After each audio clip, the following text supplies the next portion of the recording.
আল্লাহ নূহ নবীকে একটা ঘাস দিয়েছিলেন, বললেন নূহ তুমি এটা রোপণ করো।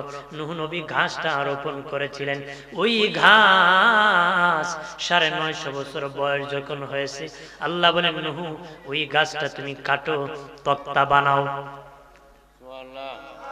আরো জোরে বলে। নূহ নবী গাছ কাটলেন কেমনে? ওই গাছ নদীর মধ্যখানে পড়ে গেছে, আর নদীর মধ্যে বিশাল পানি, কিভাবে কাটবি? একজন লোক ছিল ওই সময়, বিশাল বড় লোক ছিল বাবা, যার খাবার খাইতে বাবা 7000 রুটি লাগতো। কয় হাজার? 7000 রুটি লাগতো পেট ভরে খাইতে।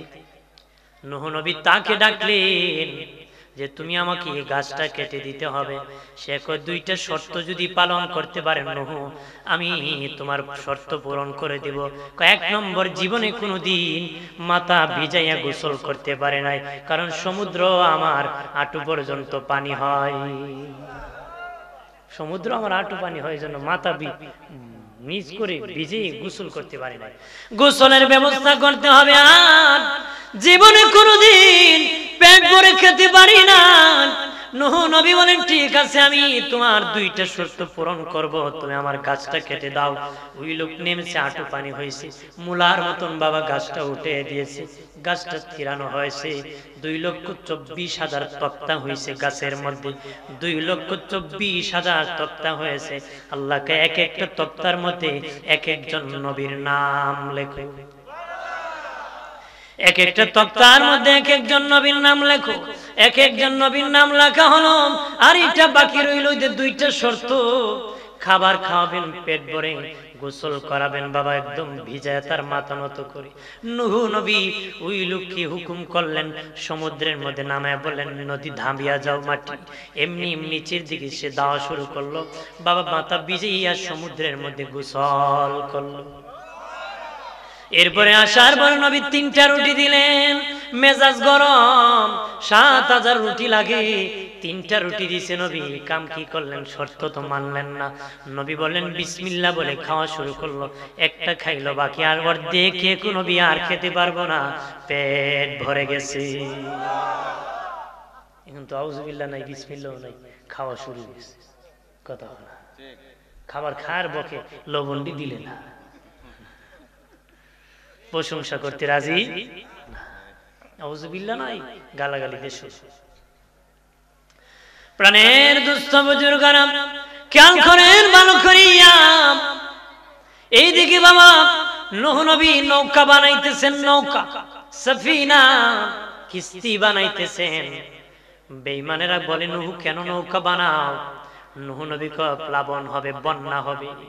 তারা মস্কারি করে নূহ দুনিয়া ফাটিয়া ভরপুর শুকনা, আর তুমি বুঝি নৌকা বানাও, পাগল হয়ে গেছো নাকি? নূহ নবী কয় আমার আল্লাহ বলেছেন বন্যা দিবে, এই জন্য নৌকা বানাইতেছি। নৌকা যখন বানানো শেষ হয়ে গেল, নূহ নবী অপেক্ষা আছে বন্যা কোন সময় হবে, আল্লাহ হুকুম করবে আর নৌকায় উঠে যাবে। বেঈমানেরা চক্রান্ত করলো, নূহ যদি বন্যা আসলে নৌকায় উঠে যায় তাহলে তো আমরা মরে যাব। নূহর নৌকাকে অকেজু করে দাও। অকেজু করে দিলে নূহ মরবো, আমরাও মরবো। অত নূহর কারণে আমরা বেঁচে যেতে পারি। নাম হলো আব্দুল গাফফার বাবাজি, ডাক নাম হলো নূহ। নূহ মানে কন্দন করতেন, উনি কান্না বেশি করে কান্না করতেন। নূহ নবী বেশি কান্না করতেন, নাম ছিল আব্দুল গাফফার। বন্ধনে আমার খেয়াল করেন ভালো করিয়া, সবাই মিলিয়া ফয়সালা করলো নূহর নৌকার মধ্যে সবাই পায়খানা করবা। দলে দলে শর্ত করে দিল যে নিজের বাথরুমের মধ্যে, টয়লেটের মধ্যে পায়খানা করতে পারবা না, নূহর নৌকার মধ্যে তোমরা পায়খানা করতে হবে। তারা দলে দলে বাবা চকা মই লাগাই দিছে, সিঁড়ি লাগাই দিছে, দলে দলে ওই নৌকার মধ্যে পায়খানা করতেছে, পায়খানা করতেছে। নূহ নবী একদিন বলে নৌকার কি খবর দেখি আসি, রাস্তায় রওনা করলো। মানুষ কয় নূহ খবর কি জানোনি? কি খবর? তোমার নৌকা তো একদম সর্বনাশ করে ফেলছে। কি হয়েছে? কানায় কানায় পায়খানা ভরপুর হয়ে গেছে। নাউজুবিল্লাহ।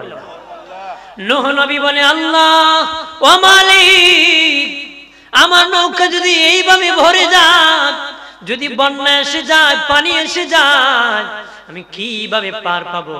আল্লাহ কয় নূহরে আমি ব্যবস্থা করতেছি, যারা নৌকা বড়াইছে তারার দ্বারা আমি পরিষ্কার করব, যারা কাম করছে তারা দিয়ে আমি ওয়াশ করি।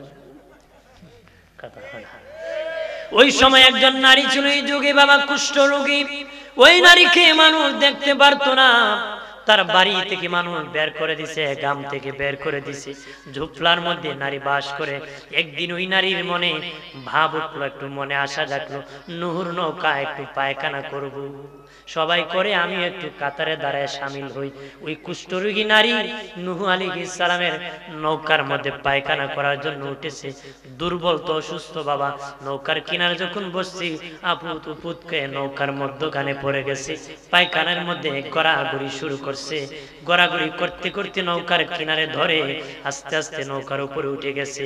মনে মনে কয়, মানুষ তো আমাকে এমনি দেখতে পারে না, কুষ্ঠরোগী আবার পায়খানা লাগছে, আবার দৌড়াবে মানুষ, তখন কি করব? একটা সমুদ্রের মধ্যে নামিয়া গোসল করেছে, দেখে 18 বছরের যুবতী হয়ে গেছে।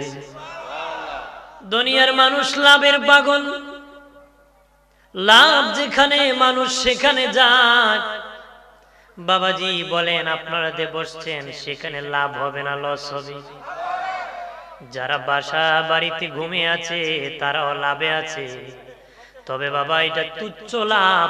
আপনারা যে বসছেন সেটা উচ্চ লাভ, এটা জান্নাতি জান্নাতি বেহেশতি হওয়ার লাভ। কথা বলে বন্ধুরে আমার, এইখানে বসেছেন, জীবনের সগীরা সগীরা গুনাহ মাফ হয়ে গেছে। আল্লাহু আকবার বলেন না। বাবাজি বাড়ি থেকে বের হয়েছেন, আল্লাহ হিজরতের সওয়াব দান করেছে বাবা গো।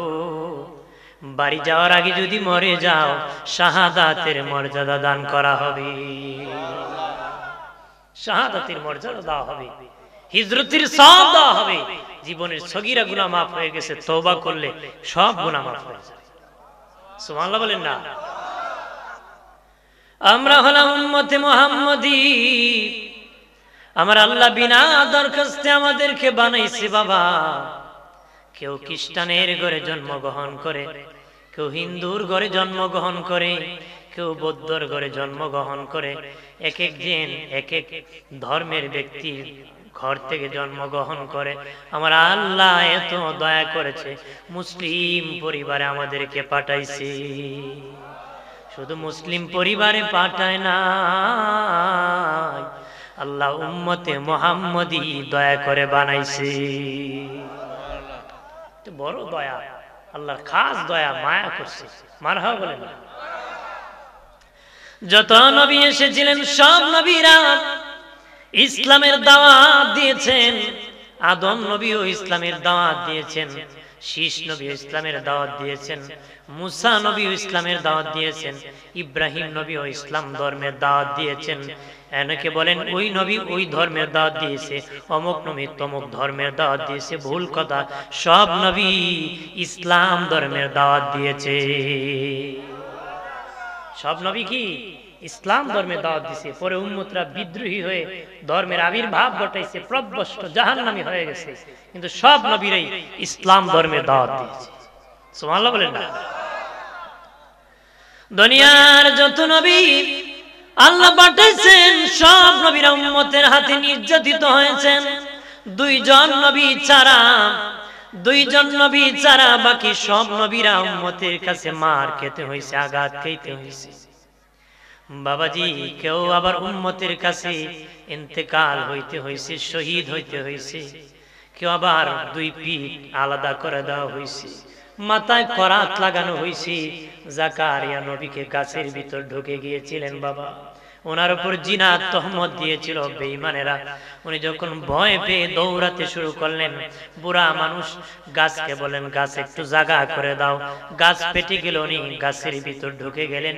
ইবলিস ওনার পাঞ্জাবির কোনা ধরে রাখছে। ওই বেঈমানেরা দৌড়ে যাওয়ার পর ইবলিস কয়, কাকে খুঁজতেছো? জাকারিয়া একজন বৃদ্ধ লোক দেখছনি? কয় জাকারিয়া চিনি না, তবে এই মুহূর্তে একজন বুড়া মানুষ গাছের ভিতর ঢুকছে। লোকেরা কয় পাগল, জীবনে বহু দেখছি, তোমার মতন দেখি নাই, গাছের ভিতর তো মানুষ ঢুকতে পারে না রে।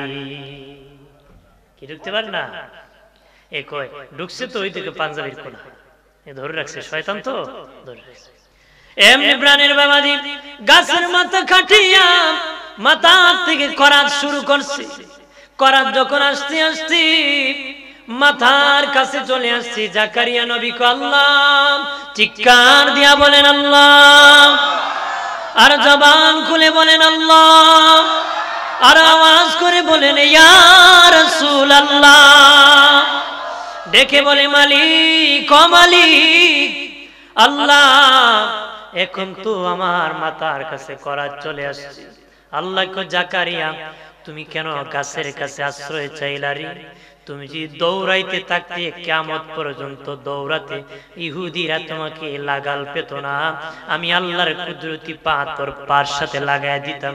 তুমি গাছের ভিতর ঢুকেছো, এখন জীবন দিতে হবে জাকারিয়া। তবে খবরদার, জীবন দিতে যদি উহ করো, নবুয়তির দপ্তর থেকে নাম কেটে দিব। জাকারিয়া নবী উহ করে নাই, মাথার কাছে করাত কাটা শুরু করে দিল। পেটের দিক একদিকে চলে গেছে, পিঠের দিক আরেক দিকে চলে গেছে, দুই খণ্ড হইছি। নবী উহ করে নাই, কয় প্রেম করেছে জাকারিয়া নবী গাছের ভিতরে ঢুকি, প্রেম করেছে জাকারিয়া নবী গাছের ভিতরে ঢুকি। দুখণ্ড হলো নবী, দুখণ্ড হলো নবী, হু করে নাই। আশিক ও মাশুকের খেলা এমনি নিশানায়, প্রেমবানেশকে গোমেলা সবই জানে না। আশিক ও মাশুকের খেলা এমনি নিশানা। আশিক মাশুকের ভালোবাসার খেলা জাকারিয়া দুই খণ্ড হইছে, উহ করে নাই। আজকে নামাজে মশার কামড় দিলে মুসল্লি 3 ফাল মারে, কতক্ষণ ঠিক কিনা? নামাজও তাফা দেয়ার কো দরুজা। এক বেচার একদিন নামাজের মধ্যে বাবা টেলিফোন আসছে, রিসিভ করে কয় আমি নামাজও পড়ে দে। নাউজুবিল্লাহ বলেন না, নামাজে আছে পাক্কা নামাজ। নামাজ যদি ইমাম সাহেবের সেজদা লম্বা হয়, পিছন থেকে ইমাম সাহেব আমার শেষ, তোমার শেষ শোনে কথা হয়। এরকম মুসল্লি আছে কিনা? আমাদের মোল্লার পিছে তো নামাজ হয় না। মানুষ কয় তুমি তো মসজিদে নামাজ পড়তে যাও না, হয় না কেমনে বুঝলা? বাজারে দিয়ে মোল্লা ঘোরায় দেখছি হাঁটার বাউ বালা, বেটা হাঁটার বাউ দিয়ে কি বুঝে লিছে মোল্লার পিছে নামাজ? কত বড় পণ্ডিত, চালাকের আড্ডি কথা বলা।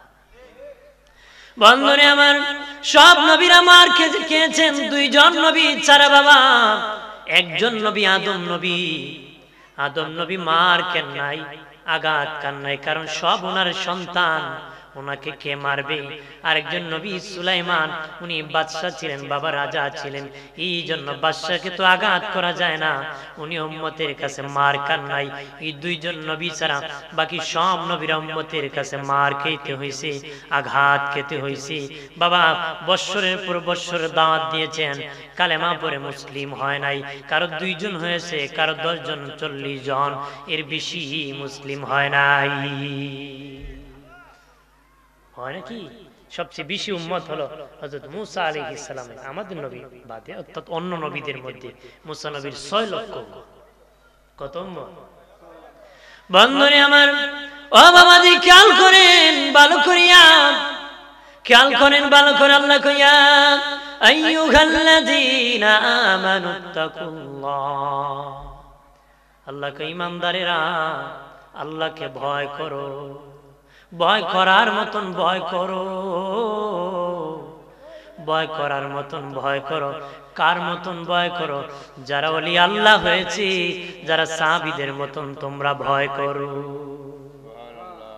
সাহাবীদের মতন ভয় করো, শক্ত খাঁটি ইমানদারের মতন ভয় করো। আমরা ভয় করে ঠিক, একটু পরে আবার আকাম করে, কয় আল্লাহরে ভয় করে আবার মিথ্যা বলে, আল্লাহকে ভয় করে বলে আবার সাক্ষী দেয়। দেখি না? জেনে রাখেন প্রাণের বাবাজি, আমার আল্লাহ পূর্বে মানুষ যখন আযাব কামাই করত, আসমান থেকে গজব নাজিল করত রে, গজব নাজিল করত, নবীরও বদদুয়া করতেন, গজব নাজিল হয়ে যেত। কিন্তু আমার নবী এমন দরদি নবী, নবীকে উম্মত আঘাত করেছে কিন্তু জীবনে বদদুয়া করে নাই। যেমন প্রাণের বাবাজি ইউনূস নবী বদদুয়া করেছেন, নূহ নবীও বদদুয়া করেছেন। ৯৫০ বছর দাওয়াত দিয়েছেন নূহ নবী, ৯৫০ বছর দাওয়াত দিয়েছেন। উনি ভাবছেন এই জাতি মানে না, পরে যে নতুন জাতি আসবে তারা ধর্ম গ্রহণ করবে। নূহ নবী একদিন রাস্তা দিয়ে যান, একজন বাবা তার সন্তানকে হাতে ধরে ধরে যাইতেছে, ছোট্ট বাচ্চা দেখে, গো বাবা এটাই নাকি নূহ? বাবা কয় হ্যাঁ এটাই নূহ। কয় বাবা অনুমতি দাও, নূহর উপর একটা পাথর মারবো। ছোট্ট বাচ্চা কি? নূহ নবীর মন খান খান হয়ে গেল। বা আহারে, ভাবছিলাম এই জাতি বুঝি আমাকে গ্রহণ করবে, এখন দেখি তারা আরো বড় খারাপ, তারা আমার দাওয়াত গ্রহণ করবে না। এমনি দোয়া করলেন, আল্লাহ তামাম এই দুনিয়াটাকে ধ্বংস করে দাও, এই জাতিটাকে তুমি ধ্বংস করে দাও। আল্লাহ নূহ নবীর দোয়া কবুল করেছেন। এর আগে একদিন আল্লাহ নূহ নবীকে একটা ঘাস দিয়েছিলেন, বললেন নূহ তুমি এটা রোপণ করো। নূহ নবী ঘাসটা রোপণ করেছিলেন। ওই ঘাস ৯৫০ বছর বয়স যখন হয়েছে, আল্লাহ বলেন নূহ ওই গাছটা তুমি কাটো, তক্তা বানাও। আরো জোরে বলে। নূহ নবী গাছ কাটলেন কেমনি? ওই গাছ নদীর মধ্যখানে পড়ে গেছে, আর নদীর মধ্যে বিশাল পানি, কিভাবে কাটবি?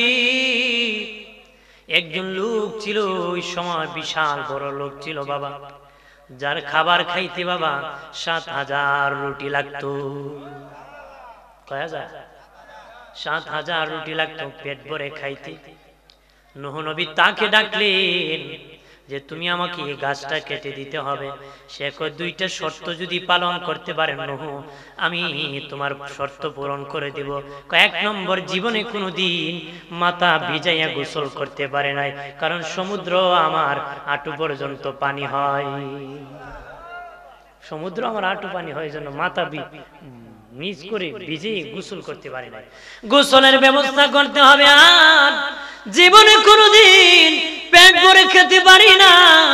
নূহ নবী বলেন ঠিক আছে, আমি তোমার দুইটা শর্ত পূরণ করব, তুমি আমার গাছটা কেটে দাও। ওই লোক নেমেছে, হাঁটু পানি হয়েছে, মূলার মতন বাবা গাছটা উঠে দিয়েছে, গাছটা স্থিরানো হয়েছে। ২,২৪,০০০ তক্তা হয়েছে গাছের মধ্যে, ২,২৪,০০০ তক্তা হয়েছে। আল্লাহকে এক একটা তক্তার মধ্যে এক একজন নবীর নাম লেখো, এক একটা তক্তার মধ্যে এক একজন নবীর নাম লেখো। এক একজন নবীর নাম লেখা হলো। আর এটা বাকি রইল যে দুইটা শর্ত, খাবার খাওয়াবেন পেট ভরে, গোসল করাবেন বাবা একদম ভিজায় তার মাথা নত করে। নূহ নবী ওই লোককে হুকুম করলেন, সমুদ্রের মধ্যে নামায় বললেন নদী ধামিয়া যাও মাটি। এমনি নিচের দিকে সে দাওয়া শুরু করলো, বাবা মাথা ভিজাইয়া সমুদ্রের মধ্যে গোসল করলো। এরপরে আসার পর নবী ৩টা রুটি দিলেন, মেজাজ গরম, ৭,০০০ রুটি লাগে, ৩টা রুটি দিছে নবী। কাম কি করলেন? শর্ত তো মানলেন না। নবী বললেন বিসমিল্লাহ বলে খাওয়া শুরু করলো। একটা খাইলো, বাকি আর অর্ধেক খেয়ে নবী আর খেতে পারবো না, পেট ভরে গেছে। এখন তো আউযুবিল্লাহ নাই, বিসমিল্লাহ নাই, খাওয়া শুরু হয়েছে। কথা না, খাবার খার বকে লবণটি দিলে না, প্রশংসা করতে রাজি আউযুবিল্লাহ নাই, গালাগালি দেশ। প্রাণের দুস্থ বুজুর্গারা খেয়াল করেন ভালো করিয়া। এইদিকে বাবা নূহ নবী নৌকা বানাইতেছেন, নৌকা সাফিনা কিস্তি বানাইতেছেন। বেঈমানেরা বলে নূহ কেন নৌকা বানাও? নূহ নবী কয় প্লাবন হবে, বন্যা হবে।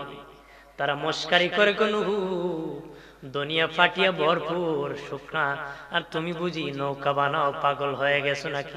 নূহ নবী কয় আমার আল্লাহ বলেছেন বন্যা দিবে, এই জন্য নৌকা বানাইতেছি। নৌকা যখন বানানো শেষ হয়ে গেল, নূহ নবী অপেক্ষা আছে বন্যা কোন সময় হবে, আল্লাহ হুকুম করবে আর নৌকায় উঠে যাবে। বেঈমানেরা চক্রান্ত করলো, নূহ যদি বন্যা আসলে নৌকায় উঠে যায় তাহলে তো আমরা মরে যাব।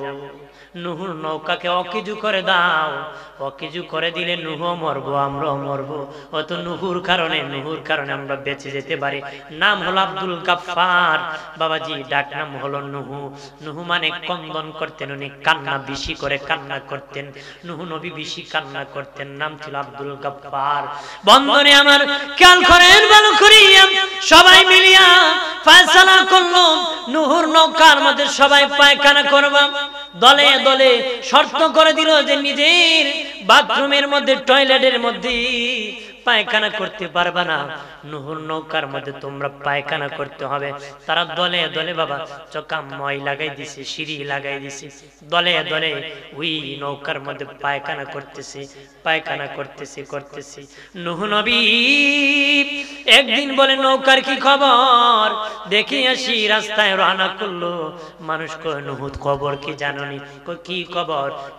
তোমার নৌকা তো একদম সর্বনাশ করে ফেলছে। কয় কি হইছে? কানায় কানায় পায়খানা ভরপুর হয়ে গেছে। নাউজুবিল্লাহ। নূহ নবী বলে আল্লাহ ও মালিক, আমার নৌকা যদি এইভাবে ভরে যায়, যদি বন্যা এসে যায়, পানি এসে যায়, আমি কিভাবে পার পাবো? আল্লাহ কয় নূহরে আমি ব্যবস্থা করতেছি, যারা নৌকা বড়াইছে তারার দ্বারা আমি পরিষ্কার করব,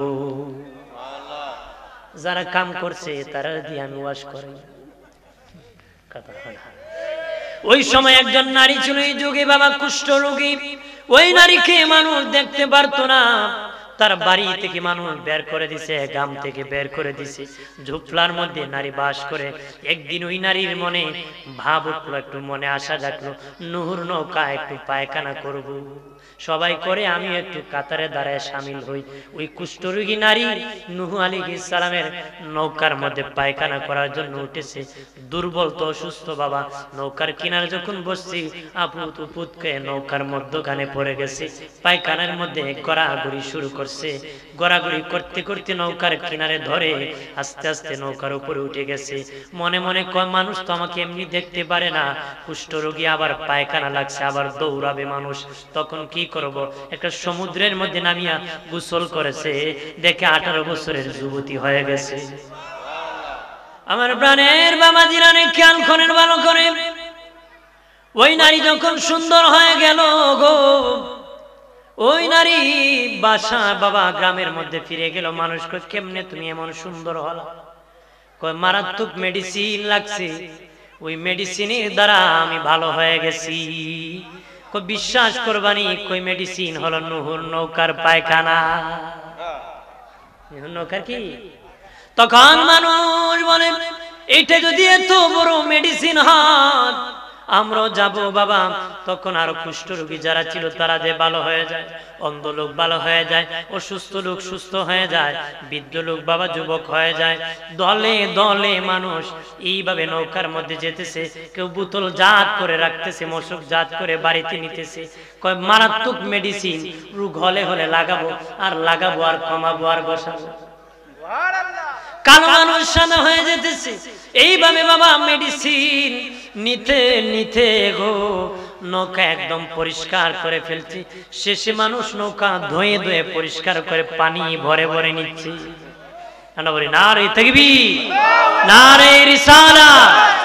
প্রধান অতিথির আগমন, আল্লামা যাইনুল আবিদিন আল কাদরি সাহেবের আগমন, প্রধান অতিথির আগমন। নারাই তাকবীর, নারাই রিসালাত। আহলে সুন্নাত ওয়াল জামাত। প্রধান অতিথির আগমন, শুভেচ্ছার স্বাগতম। প্রধান অতিথির আগমন, মারহাবা। নবী সাল্লাল্লাহু আলা জোরে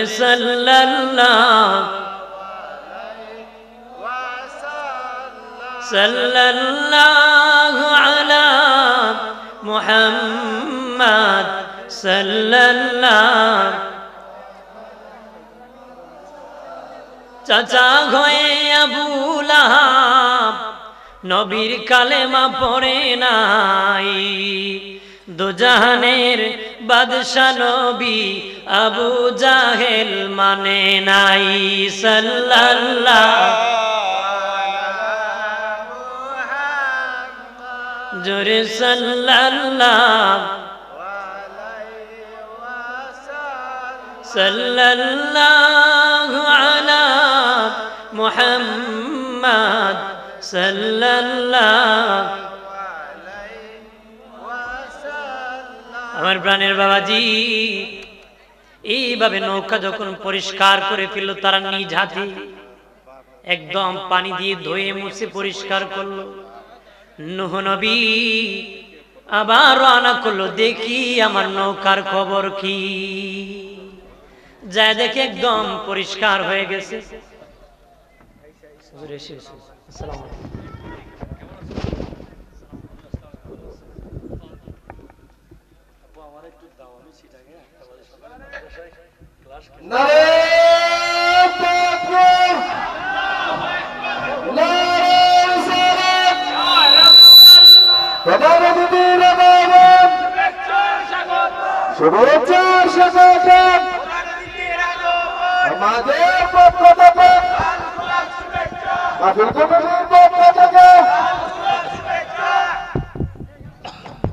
হাজিরিন, হুজুর এসে গেছে, আমি আর নসিহত করব না। হুজুর মেহমান, আমি তো হবিগঞ্জ জেলার মানুষ, পাশের জেলা আপনাদের, আপনার তো সুনামগঞ্জ জেলা পড়ছি। ঠিক আছে, আমি বলতেছি জি জি, হুজুর এসে গেছে, নসিহত করবেন। হুজুর আমাদের মেহমান, আমি হুজুরের কাছে দোয়া চাই, সকলের কাছে দোয়া চাই। আসলে অন্যদিন দেখা হবে, বাকি নসিহত গুলো করবো। আসসালামু আলাইকুম।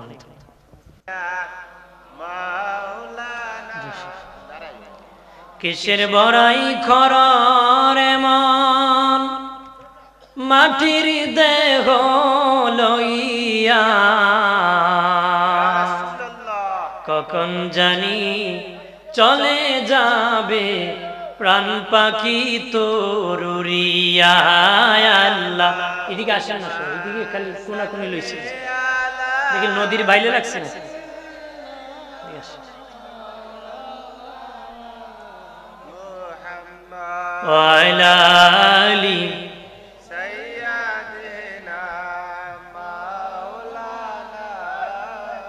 আমার প্রাণের বাবা জিনারে, আল্লাহ বলেন নূহ এবার প্লাবন হয়ে যাবে, বন্যা হয়ে যাবে রে। তুমি নৌকাতে জোড়ায় জোড়ায় উঠে যাওনি, প্রত্যেক প্রাণী মানুষ দেখি দেখি উঠে দাও। যারা তোমাকে মেনে নিয়েছে তাদেরকে নিয়ে তুমি নৌকায় উঠে যাও। সুবহানাল্লাহ বলেন না? যারা তোমাকে মানে তাদেরকে নিয়ে। এইদিকে একজন মহিলা বলেছিল, আগা নূহ, যখন বন্যা হবে গো, আমাকে তুমি একটু নিয়ে যেও। নূহ নবী বলেন, ঠিক আছে, আমি তোমাকে নিয়ে যাব বাবা। নৌকায় উঠে গেলেন। আর এই দেখি বেঈমানরা বলল, নূহর নৌকার মধ্যে উঠবো না, আমরা এমন জায়গার মধ্যে অবস্থান করব যে জায়গার মধ্যে নূহর পানি লাগাল পাবে না। পাহাড়ের উপর উঠে গেল, এ তো পানি হলো পাহাড়ের উপর দিয়ে চলে গেল। অনেকে গুহার ভিতর ঢুকে গেল, যে গুহার ভিতর ঢুকে মুখ বন্ধ করে দিল যেন পানিটার ভিতর না প্রবেশ করে। কিন্তু আল্লাহ বলেন, বাঁচায় রাখবো না, একটা কাফেরের ঘর বানিয়ে রাখবো না রে। ওই গুহার ভিতর তারা নিজেরা প্রস্রাব করতে করতে করতে করতে তাদের গুহা পানি ভরপুর হয়ে প্রস্রাব নিজেরটা নিজে খেয়ে খেয়ে তারা মরে গেছে। আর এত পানি হয়েছিল পাহাড়ের উপর, 40 দিন পরে যখন নৌকা নিচে লেগে গেছে, পানি যখন প্লাবন শেষ হয়ে গেছে, নূহ নবীর স্মরণে আসলো যে ওই মহিলা, যে মহিলা আমাকে বলেছিল যে নৌকা যখন পানি আসে তুমি আমাকে নিয়ে যেও। নূহ নবী বলে, আল্লাহ, এই মহিলা থেকে আমি নেওয়ার খবরই ছিল না, জানি না এই মহিলা আছে না মরে গেছে। দৌড়াইয়া মহিলার বাড়ির মধ্যে গিয়েছে, যে দেখে মহিলার ভাঙ্গা ঘর এখনো দাঁড়ায় আছে। আরো জোরে কর। রিসালাত আহলে সুন্নাত ওয়াল জামাত। মহিলা ঘর থেকে বের হয় কোন নবী প্রস্তুতি নিব নাকি বন্যা হবে নাকি গাটুরি লব নাকি নবী খুব বন্যা হয়ে গেছে আমিও টের পাই নাই। নূহ নবী এমনি সেজদায় পড়ে গেছে আল্লাহ ও মালিক একটা ঘর বাড়ি নাই ওই মহিলার ঘর কেমনে তুমি রাখলা? আল্লাহ কয় নূহ তুমি তোমার উম্মতকে ভুলে যেতে পারো রে নূহরে তুমি তোমার উম্মতরে ভুলে যেতে পারো আমি আমার বান্দা বান্দিরে ভুলে যেতে পারি না রে। আল্লাহু আকবার। ওরে নূহ তুমি তোমার উম্মত ভুলে যেতে পারো আমি আমার বান্দা বান্দি ভুলে যেতে পারি না। আমার বান্দা বান্দিকে তো আদর করি আমি আল্লাহ জীবনে এক সেকেন্ড ঘুমাই নাই। যদি ঘুমাই যাই রাতের বেলা বলে আল্লাহ বিপদে পড়েছি নদীতে আটকা পড়েছি পেটে বড় ব্যথা করতেছে এরকম মুসিবতে পড়ে ডাক দিলে কে শুনবে তোর ডাকে কে সাড়া দিবে বিপদ থেকে উদ্ধার করবে এই জন্য তোদের মায়া আর আদরে আমি আল্লাহ এক সেকেন্ড জীবনে ঘুমাই নাই। দোস্ত বুজুর্গরা রে এমনি আল্লাহ বলেন নূহ এবার তো তোমার কোনো কাজ নাই উম্মত নাই রে এবার তোমাকে আমি একটা কাজ দিই। আল্লাহ কি কাজ? তুমি মাটির পাতিল বানাও। কত বানাইবো? আমি যতদিন বলবো না ততদিন বানাইতে থাকো আর রৌদ্র দিয়া শুকাইতে থাকো। নূহ নবী অনেক দিন মাটির পাতিল বানাইছে বাবা লম্বা পাতিল অনেক দিন পর্যন্ত বানাইছে রৌদ্রের মধ্যে শুকাইছে শুকানোর পরে আল্লাহ কয় নূহ রে এবার একটা লাঠি লও। আল্লাহ লাঠি নিলাম। কি করব গো আল্লাহ? লাঠি দিয়ে একটা একটা করে পাতিল বাড়িয়া ভাঙবো। আল্লাহকে নূহ নবী বলেন ও মালিক পাতিল কেন ভাঙবো গো? আল্লাহ কো ভাঙবো। আল্লাহ ভাঙতে তো বড় আমার কষ্ট লাগতেছে। কেন? নিজ হাতে বানাইছি নিজ হাতে রৌদ্রের মধ্যে শুকাইছি গো আল্লাহ এই জন্য আমার বড় কষ্ট লাগে নিজের হাতে বানাইছি ভাঙতে বড় যন্ত্রণা লাগতেছে। আল্লাহ বলেন নূহ তোমার পাতিল কি হাঁটতে পারে নাকি? না না হাঁটতে পারে না। কথা বলতে পারে নাকি? না কথা বলতে পারে না। কত বলতে পারে না হাঁটতেও পারে না রে নূহ। এরপর তোমার ভাঙতে মায়া লাগে ভাঙতে মায়া লাগে আর তুমি বদদুয়া করেছো আমি আমার বান্দা বান্দি গজব দিয়ে ধ্বংস করে দিয়েছি যারা কথা বলতে পারে হাঁটতে পারে। নূহ সামান্য পাতিল ভাঙতে যদি তোমার কষ্ট লাগে নিজ হাতে বান্দা বান্দি বানাইছি বলো আমি মালিকের কেমন কষ্ট লাগছে আমার কেমন কষ্ট লাগছে নূহ। আরে প্রাণের বাবাজি খেয়াল করেন ওই আযাব কামাই যারা করেছি অন্যায় করার কারণে গজব নাজিল হয়ে নবীরা বদদুয়া করেছে তারা ধ্বংস হয়ে গেছে। আমরা উম্মতে মুহাম্মাদির দাম আল্লাহ বাড়াই দিয়েছি বাবা। উম্মতে মুহাম্মাদি হওয়ার কারণে নবী জীবনে কোনোদিন বদদুয়া করেন নাই। তায়েফের মানুষ আঘাত করেছে রক্ত ঝরতে ঝরতে নবীর জুতা খরম মোবারকে লেগে গেছে একসাথে জাস্ট হয়ে গেছে।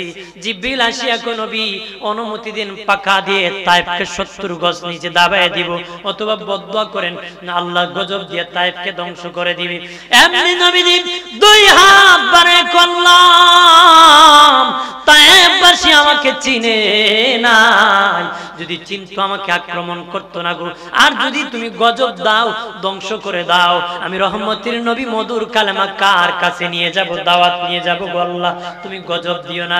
নবী এইভাবে বাবা গজব থেকে উম্মতকে বাঁচাইছেন। আজ উম্মত গজব থেকে বাঁচে মদিনার নবী রওজা মুবারকে আজ উম্মতের জন্য কান্না করে করতেছে না নবী আজ রওজায় কাঁদতেছে। আল্লাহর ওলি মনসুর হাল্লাজ স্বপ্নে দেখে নবীর রওজা পানির উপর ভাসতেছে দেখে বলে নবীজি আপনার রওজা পানির উপর কেন গো ভাসতেছে? কয় মনসুর রে আমি দুনিয়া কেঁদেছি রওজা মুবারকে আসার পর উম্মতের জন্য কাঁদতে কাঁদতে আমার রওজাটা সাগর হয়ে গেছে। আল্লাহর ওলি মনসুর হাল্লাজ ঘুম থেকে উঠিয়া বাজার বাজারে ঘুরে আর গান গায় কয় কান্দায়ো না নবীকে কান্দায়ো না কান্দায়ো নবীকে কান্দায়ো দাইলে কাঁদবা হাসুরে নবী কে দাইলে কাঁদবা হাসুরে আল্লাহ মারহাবা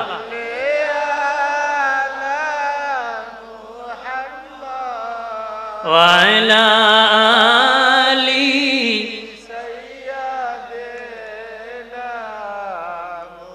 মুহাম্মদ ওয়ালা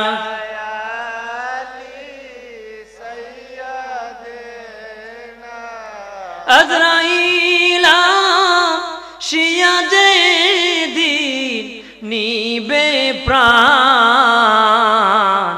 3.5 হাত জায়গা হবে বাসস্থান আল্লাহ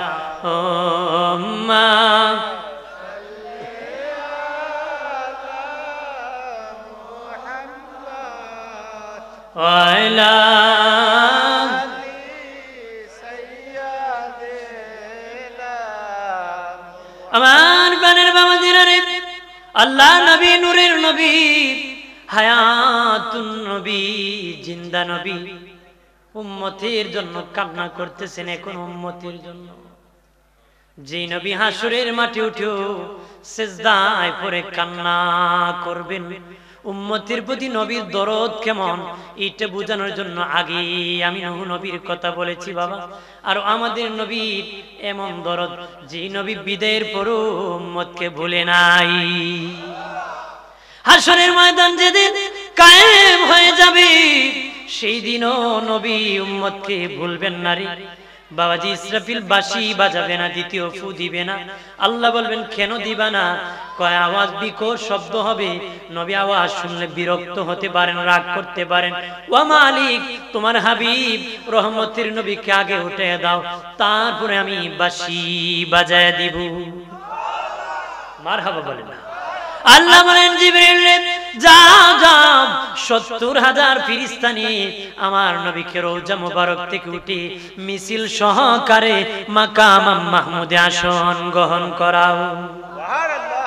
জিবরিল বলবে আল্লাহ তোমার রহমতের নবী রওজা মুবারক কোন দিকে? আল্লাহ বললেন সোজা বরাবর যাও, যে দেখবা নূরের বাতি জ্বলতেছে, সেখানে হলো আমার নবীর রওজা মুবারক। যে আমার সালাম দিবা, মাকাম মাহমুদের দাওয়াত দিবা।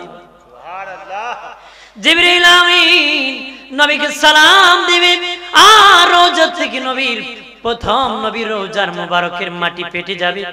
নবী উঠে ডানে তাকাবেন, বামে তাকাবেন, সামনে তাকাবেন, পিছনে তাকাবেন, তাকে দেখবেন ময়দান খালি, কোনো মানুষ নাই। বলবেন জিবরিল রে, মনে হয় আমি সবার শেষে উঠেছি, বিচার মনে হয় শেষ হয়ে গেছে, কেন রে আমাকে শেষে উঠানো হলো? মনে হয় আমার উম্মত জাহান্নামে চলে গেছে। জিবরিল বলবে না না নবী, আপনার আগে কেউ রওজা থেকে উঠে নাই, রওজা মুবারক কি উঠে নাই। এমনি বাবাজি যে দেখবেন নবীদের কাফন মুবারকে কাদা মাটি লাগা আছে। আল্লাহু আকবার বলেন না। জিবরিল বলবে নবী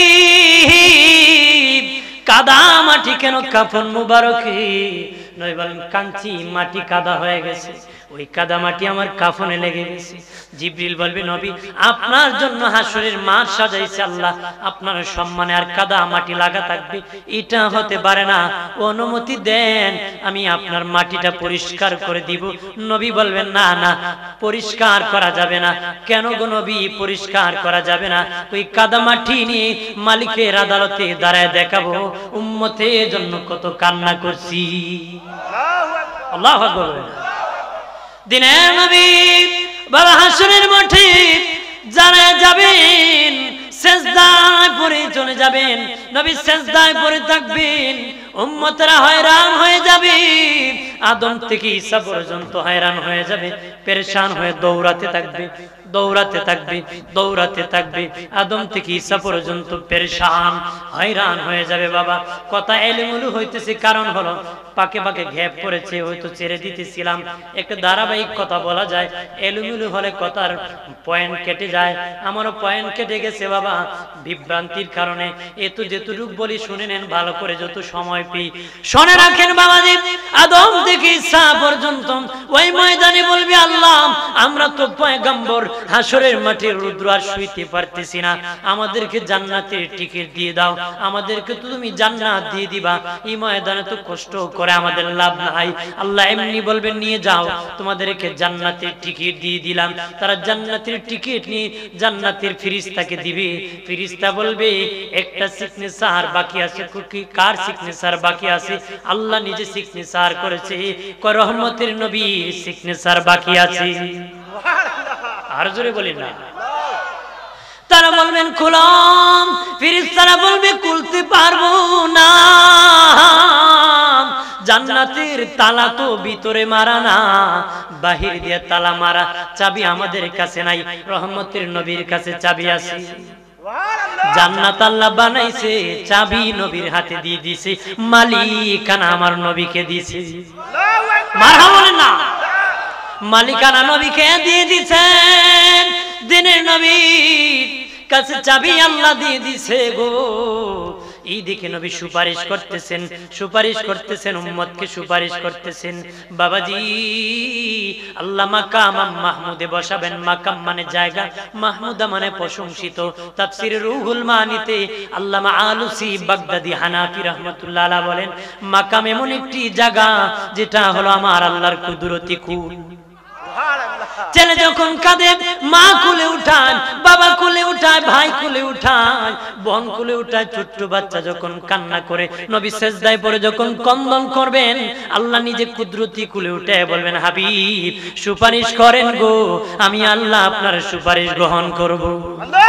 তাফসীরে আরেকটা লেখছে, মাকাম মাহমুদ মানে চেয়ার, কুরসি দেওয়া হবে, আল্লাহ একটা কুরসিতে বসবে, নবীকে আরেকটা চেয়ারে বসাবে। মারহাবা বলে। আর আদম নবী হাসরে, আদম থেকে ঈসা পর্যন্ত দৌড়াবে, রহমতের নবীর কাছ থেকে সিগনেচার নিবি, দৌড়াইয়া মিজানের পাল্লার কাছে যাবে। যে দেখবি ইমাম হাসান হুসেন মিজানের পাল্লার কাছে দাঁড়িয়ে আছি, মিজানের পাল্লার কাছে দাঁড়িয়ে আছি, বলবে তোমাদের নানা কই? কো নানা কোথায় আছেন জানি না, তবে নানার বিদায়ের আগে আমাদেরকে ওসিয়ত করেছেন, বলছেন নাতিরারে, ইমাম হাসান হুসাইন হাসরের মাঠ যেদিন কায়েম হয়ে যাবে, দলে দলে মানুষ দাঁড়াবে, আমি রাসূল দাঁড়াবো, আমি হয়তো মিজানে থাকবো, নতুবা ফুলসিরাতে থাকবো, হাউজে কাউসারে থাকবো, জাহান্নামের দরজায় থাকবো, হয়তো এর আগে মিজানের পাল্লার কাছে ওজন দিয়ে আমার উম্মত জাহান্নামে চলে যেতে পারে। সোজা হাসরের ময়দানে উঠিয়া এক দৌড়ে মিজানের পাল্লার কাছে তোমরা চলে যাবা, যেখানে নেকি বদি ওজন হবে। যদি আমার কোন উম্মতের বদি বেশি হয়ে যায়, নেকি যদি কম হয়ে যায়, তোমরা আটকায় দিবারে, আমি রাসূল যতক্ষণ যাব না ততক্ষণ আমার উম্মতের নেকি বদি ওজন হবে না। এমনি ইমাম হাসান হুসেনকে ডেকে বলবে, একটু তোমাদের নানাজি কই? নানাজি কই? নানা কোথায় আছেন জানি না, নানা কোথায় আছে জানি না, তবে তোমাদের কি উম্মতের জন্য একটু মায়া লাগে না রে? আমার নানা উম্মতের জন্য কান্না করতেছে, আর তোমরা বুঝি নিজে জান্নাতে চলে যাবা, তোমাদের কি উম্মতের জন্য একটু মায়া লাগে না? তারা খুঁজতে খুঁজতে রহমতের নবী আমাদের নূরের নবীর দরবারে চলে আসবে, আসিয়া বলবে দিয়ে দাও, জান্নাতে চলে যাব। নবী বলবেন, না না, আমার একটা উম্মত বাকি থাকতে জান্নাতের তালা আমি খুলবো না রে।